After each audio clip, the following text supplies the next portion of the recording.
c'est parce que le divorce, c'est la Fondation des femmes qui le dit dans une note d'ailleurs que je vous invite à consulter, qui est très intéressante, ça engendre une perte de niveau de vie. Et ce qui est d'autant plus important, effectivement, pour nous, là, on est d'ailleurs toutes des femmes présentes, c'est que cette perte de niveau de vie, c'est 22% pour les femmes contre 3% pour les hommes.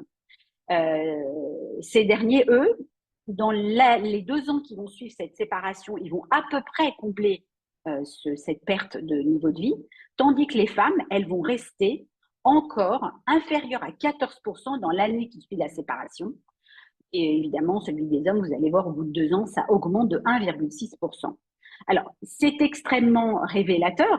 Alors, évidemment, on en parlera sur un autre sujet une autre fois avec Sandrine, certainement, sur cette question de cette différence entre les hommes et les femmes. Mais ce qu'il faut savoir, c'est qu'il y a 15 millions de couples en France qui sont mariés.